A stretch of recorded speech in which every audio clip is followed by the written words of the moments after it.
Abusia ye makwaba sonko so eba POG Media ene ye dem beko highway ni so highway ni de ensem bebri wo so a yen so ya jepene se ye be me abedwafo no ahu de ekọ ene de eba na den na ekọ so highway ni so eye Dr. Bawumia speech a okokoma no eno ada ena ede ensem bebri aba highway ni so a enye asam keto ana ye papa anase ye bra ye friend no Listowell nana poku ajman waba aba betutu eja ama Dr. Bawumia enye asam keto akwa say Dr. Bawumia mema ne nko ba bia unjina ho na je say o kan nsem a mema ne distance ne ho from nana Akufo-Addo government a ono na ye the vice president a ono no oka edimu ewa amamuo we mu ntino sisi anensem a okeka na say Dr. Bawumia pese oche ne ho free nana Addo mess mu ase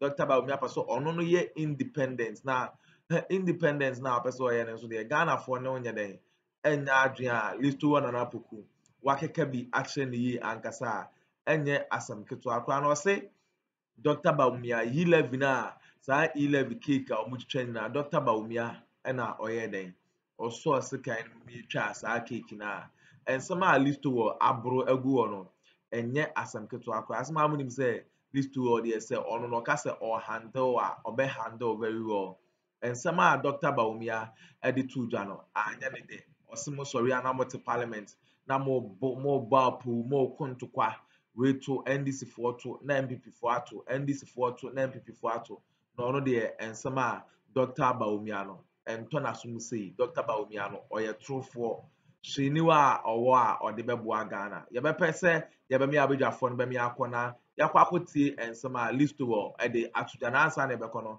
o ensem kan bi afa hye ye comment section like share ma afofon so no ensa entumi enka bi medamase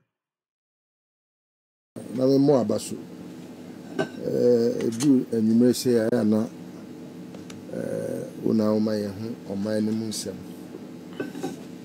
kaba enu a I didn't intention to listen to Bawumia because one say so you be a what follow be for a while na ebia you want to see whether the person would make sense into the future. Now it turns out say one of the biggest disappointments you don't want to subscribe to following him again. What you say? I don't see enrano enye adia na my adwen say me pese me tie Bawumia ntina unse we ended up watching football. Yeah, in fact it gave us a lot of energy, and I mean it was important to watch the football than to listen to Bawumia. I mean, who would not make sense and would even put your energies down before your bedtime on but I said the outcomes of the speech now on my na may share a few highlights and about social media. No? I was like, so it pushed me to go and see whether truly he averred those words or statements. And Mami said no. I said fake news abu. And Mami enkotie. To me say my dad not because I knew he had made sense. At least I just went to listen to it. Say, meet me, ama Ghana fuehu nisinto ewo ne kasem. Nti kwabra metie speech ni nyina. Ena mesawo ne your friend is saying the hard copy of the speech. Okay. And also meeting nyina no na me refer ehwe say any hard copy de na ye pa ni nyina me obi. Kwabra, in fact enka Bawumia kana no tuma ke bebu ni nyansani a chen so kasa e no crack oh no crack say we are so wajimi kura na aka no tuma utwem kwa amafo obu. That is what the Bible says. Yes, and I think say enko kana no tum kura na bia osuma suma ne nkwala no anti ewuofuo no. Yeah, say omo kura nko ka say oh Bawumia oba obeye sei Bawumia oba obeye sei na ebia so na so won kan now the man nkwala no kura nka say take it from me say oba obeye sei kura nke bia na waka na no atum no ka amanfo bebu ni nyansafo we free consultant. Yes, I'm telling you. But we say yes, assembly where say champion no assembly where is so hina no and okay say ekoba say wo a wo ye flag bearer no a wo pe abanya no wo kasa ni dia kwabna yeah atofu. I'm not surprised to say ene MPP aguo me nye surprised because kwabna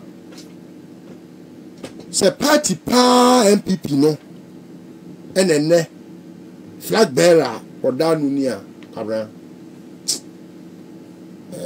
it said yes said uni penny adue ni bia Ye na nanu adi abro oh ya do amemu adi ya do na emua adi e said you what do aburufu na wakona nkwakuo no kwa atiesim nkrantie no na teuza akrantie ne se no ne se bofo no na eya na otade ekọ na ono no eburo no ontwen ma ni nyini o na watie siase na owe eburo no ni dua na se no na ohu I to say amokuya atiesi wafuom wonkatifuom Yes ohu obekọ no na wawe enkatie ni nyina nkatie awodi ahyehyɛ fom a bia pese fifi na nka wawe nkatie ni nyina na ebekọ na wanya hwaya de na afi wa man na asewiem kwabra Bawumia didn't make any sense, not a single sense. It was statement I know ye na kwabra first of all yen hwe Bawumia ne personality a odi begina ho no ne so a woda na die kwabra I realized that on from the statement now making in Rano Bawumia catch a Ghana for say he is one a waste of the Ghanaian time. He's a waste of time. And I think Ghanaian taxpayers money. Yes. 2, what causes financial loss to the state of Ghana. You're vice president or draw salary. One year you may be useless. Useless. He has not been useful to the cause of this country. He has remained very useless. Because when one kasa and a walk say Oman penia be die kire adwuma no advisory kwabra say Kesi bibi advisory a to say afutuo nti na wo ho kwabra me pese me putu to Bawumia say wa bon pa nipa wo tu abanfo aye tu omoka Council of State asa Council of State na tu abanfo will be BMU vice president and on the 2 omanpanifo. It is a vice president in moi.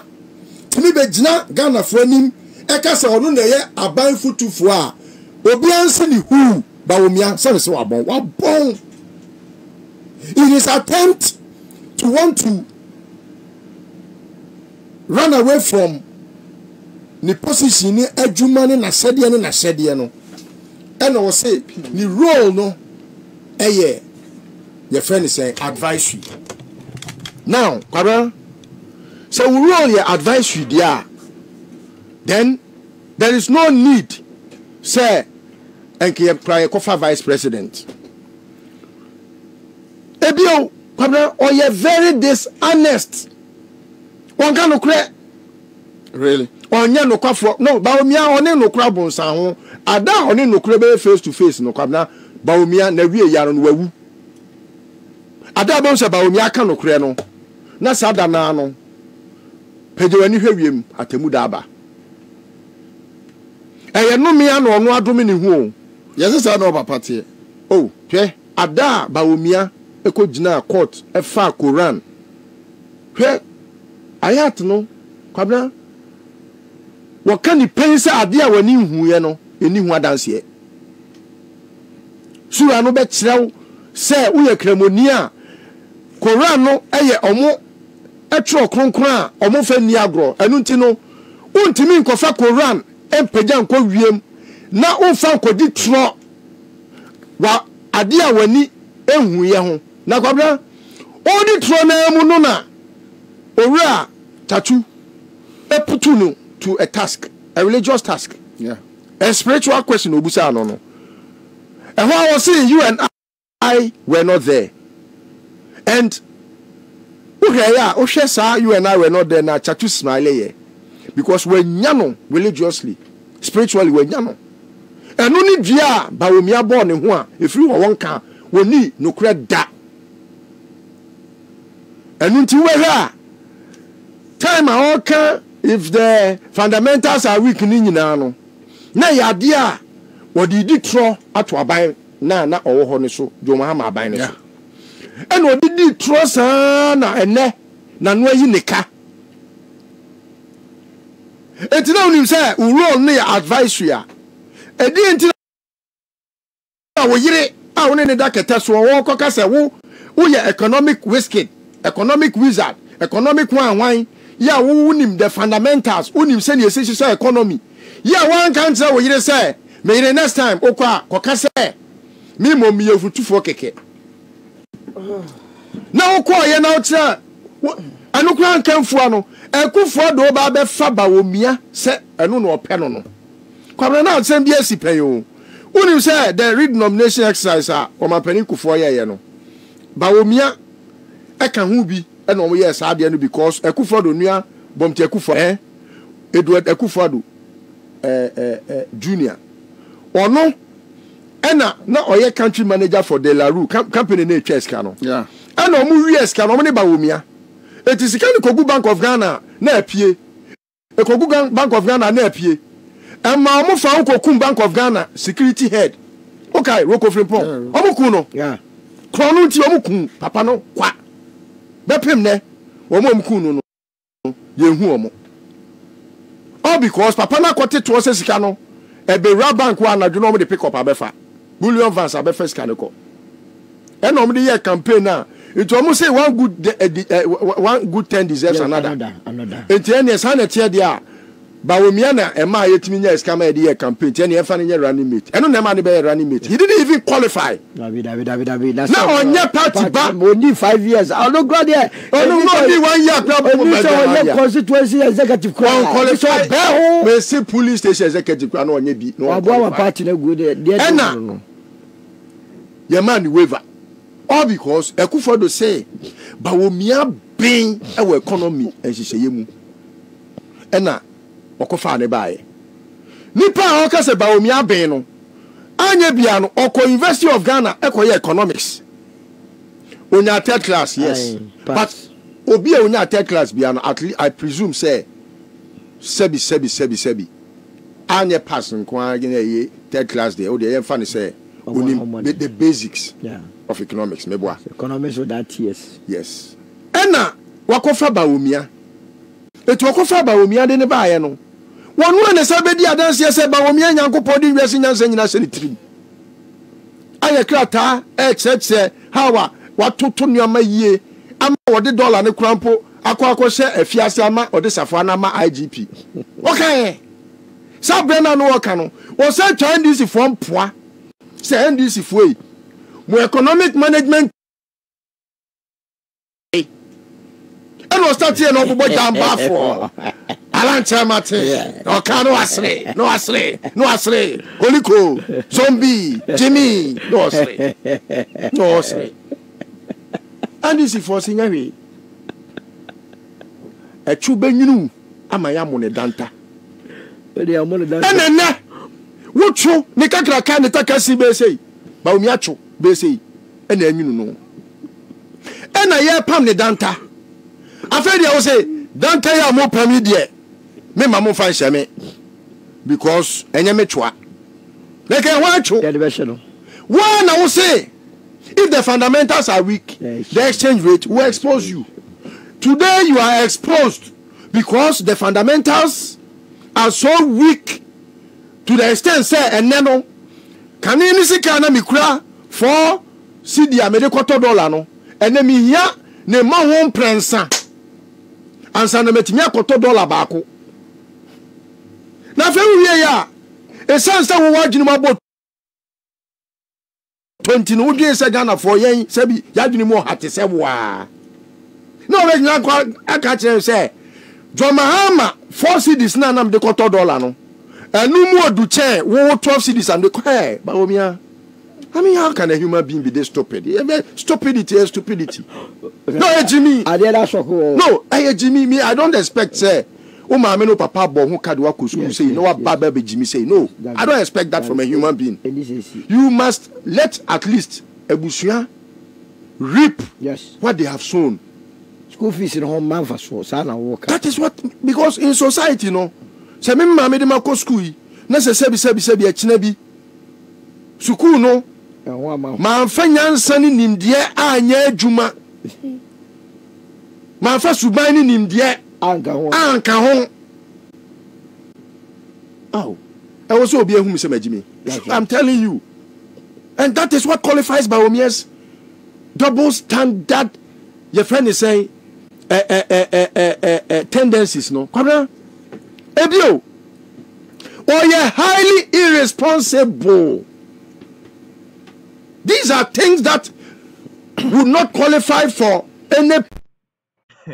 Abusia wene ensama na napoku Listowell ede etudana ensama all kanyina no nukure trudo a NPP amanyoko ne de omons omakoye omho book na yenim na endra ensama Dr. Bawumia ede tu jani nyina no ensem ne mu bia ne wa eto Ghana fo asuma eno no adi isi ano ofa highway ni subiana obi eka ensama Dr. Bawumia eka enwo asem ebi mo say o mu ready o mo tro ne ma no enye onu anka setrim na ode ye den o mo de ka na ebi mo say na na hado ne mpanyimfo ebo Dr. Bawumia abro na ono no isi a Dr. Bawumia afa ne ho agyen a enye asem keto akra eno na strike Listowell ama ono so abetututu nija afem no ye be pese ye be me abedwafo no be me ato aso na yakwa akotie ensema Listowell so asan so aka ato aso bedawase person like him to the presidency. You don't want to accept responsibility. Just suppose that with John Mahama's traits of responsible leadership. Or say me, John Mahama. Can you na me dum no? Me nya adwuma wo ECG. President Kofo Ghana for Ednam Kania. President Rollins anye. President Mills anye. But me, John Mahama, I take responsibility and I will deal with generational capacity and deal with even distribution. John Mahama began with a media, your friend is a negotiation with America. I know more $550 million. And I could for buy a crown for one Bawumia crown from you. I'm coming to bomb home. Emma, Sikano Muria, equity PDS. Emma, Yesika 190 and America for the my $190 million. Omukro nunti sikana kam akrofo mienu a omukọ dwadie akrofo asefo omuma papa nom krono na oma bossa na omudi awoma mienu akrofo mumu ni Bawumia ni Bawumia yi ko mumu ni na beti na asa sani sister na omuso owi a tricycles. No, no, we shall not crown from one. Yeah, what ECG. I almost friend say Netco. I walk your friend is saying Northern Region. Bawumia ni nua na da no. Ko tie kro no awabo. Me say don be soro mo to pacha. No, oni aba no kra de. Ni nua no ne ye gold for oil no. Ni nua be ma no ne ye gold for oil is legon. Minim ne pa o. Minim no. Omo ye mesre. When you go for me see ball my power. Wo be sre twe. Oyire ne de anye. Oba papa ne de ye enye na yire ne de anye. Yire de sister. Ah ni na unu aba anya wonka. Sister. O kwabna wo na no koye waka. Sister. Eni aba mi ni aba koye boni kwabna twi nanim.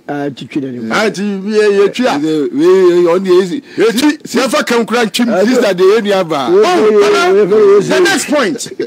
Bawumia's irresponsibility no.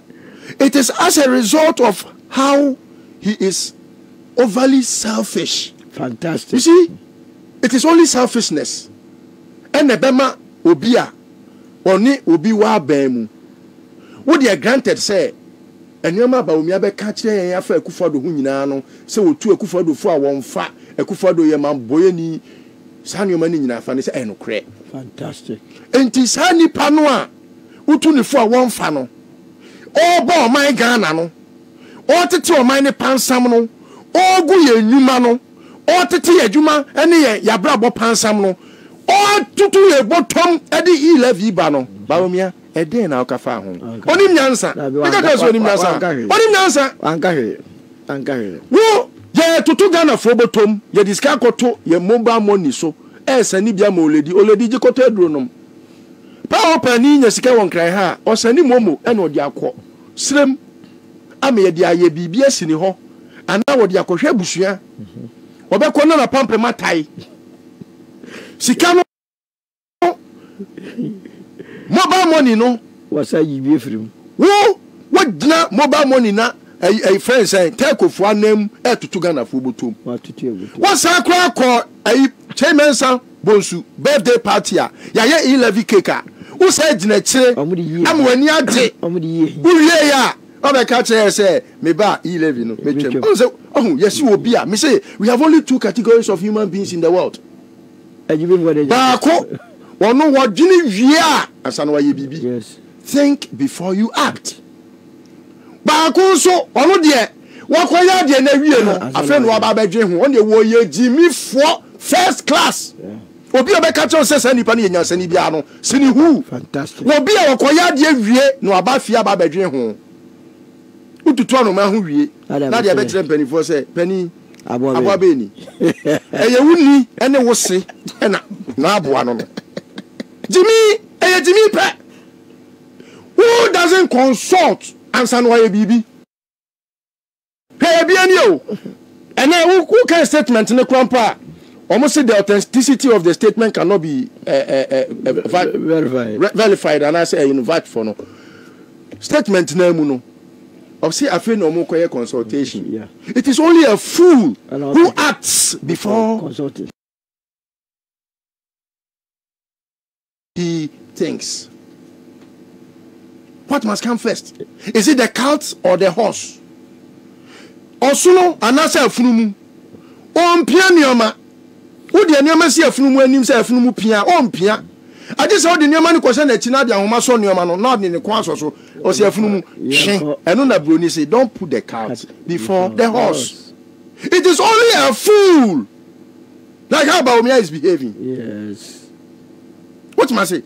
So it is selfishness. Where you know. Oh, you know who say yes. Now for the good governance. Yes. Now for the bad governance. Oh, you know no. Now the next point. The next point. Is how he has not been apologetic. How he has not been apologetic. Why? Yesterday you told us a story about how we are distinct from this government. Yes. You told us a story about how Akufo-Addo and his family and friends are indisciplined. Even though you are in their fold, you want to stand out oddly against them. So, this one you have to apologize to the Ghanaian and let the Ghanaian feel, say, look, I take responsibility for my bad behavior. Fantastic. But moving forward, no, me nyesa sebi in some funny beam. I will move away from taking a bad friend because oyonko money say obrapa. And yes, now, why not apologetic enra? Then I saw that it is money that is the root of all evil. But you know why all this happened yesterday? Unim say, who say they have become a mess unto themselves and unto this country.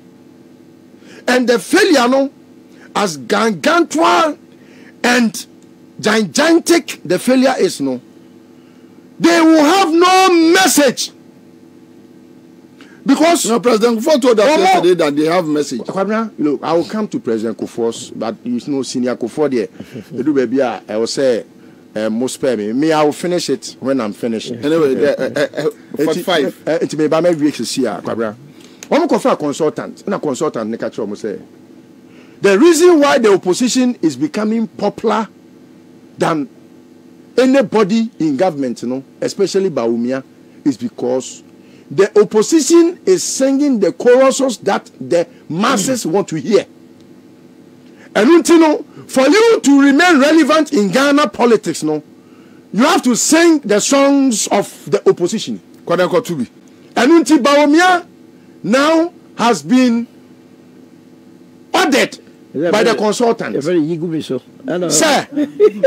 Sanya Akufo-Addo, and you are bonny, Moniama Bonny Amoyano, Amagana Fobuafu, and Untina Mahama, I did Diaz, the same Mahama baby over Fabiana, or Jeffans, no.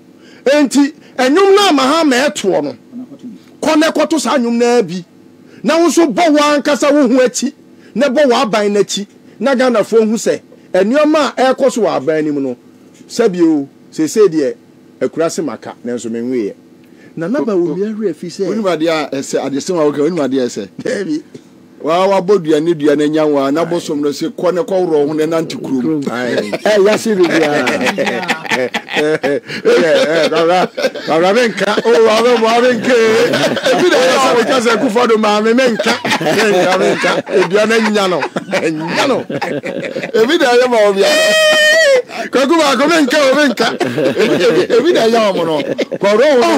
so you see, consultants and they know their mom, and he said they should be able to tell the stories now.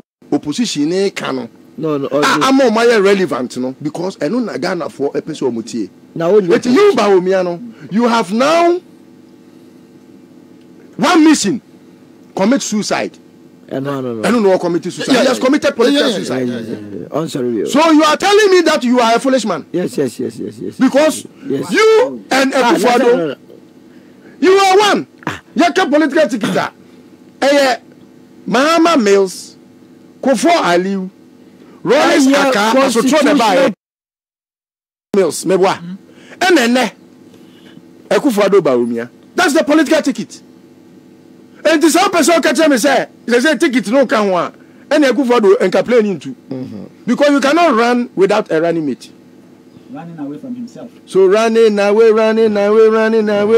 Where are you going? You know, Bawumia is running away. Running away from himself. Yourself, you are running away from your own shadows. Oh, so the last thing, the team has been advised. Say, Bawumia, after winning yourself from the government, try as much as possible and tell a story of yourself and let people know, say, Ubetimia ye bibi. Na Pentecost for you be Ubetimia ye good. Na Ubetimia ye good, mimi good, akawa good. So Ubetimia Bawumia. So we see Ubetimia Bawumia. Eka boa wo ho kane. Debia Bawumia beji koye. Achambi no sorry. Beji kodo. Zombie. Osafo Bawumia. O wai. Tira bese ko ke bi tira Mahama. Enne wano na UK. Odanta na ya pam no. Ye de be hyew. But Bawumia enyeska no wa MPP for babu no. Oscar. because wama MPP supporters are looking so foolish, so stupid, especially in the face of e-levy and taxation. Who the question be go to Facebook? Ena obi, say question na dey go to Facebook no. Obi be kan me na me view question no. Who say question say? Enti Bawumia na unim say role na who could play as vice president, advisory. And then na who come and miss her questions or answer. Sa question no. So mo ba na bu say na Bawumia no nka ho. Enti na no ma miss her question. I ask him Bawumia. Unji say see aba ku bi sa and me post na me be hwe. Omo microphone ba ku aba. Enya mo so musa 170 ni bi e. Ye musa fanya dey. There be more on one answer on one 170 questions. Yeah, answer questions. On one questions on one answer. My main kind of man for sir C-Horse 50/50 engine. Tia we beat me. Ya kan wasem jasi. Na let's mean kabi. O be kabi o. David man kan on say senior dey upper criticism. Wa chechire but ena o kasa no na no yi nika. Wa o finish aban no. Senior anu yi nika na anu yie no ene say. Ama me tro to her say. Now me say Akroma mo about time into my main kind. I say find our. I say let's find our way out of the confusion our society and economy have been plunged into. And to add to it, senior also kind in the same speech say in these times, sir, you lack quality leadership. Thank you. That was a direct attack on Bawumia and Akufo-Addo. So mono we tibon koswa. Yes. Ya beje bre na ya de masia we ne ensema ekoso e wo highway ni so ya beda mase se maje bre etie sa audio we ya besan so akan mo se e POG Media or ensem kan bia fa share your comment section like na share ma afofon so no ensa into me enkabi beda mase.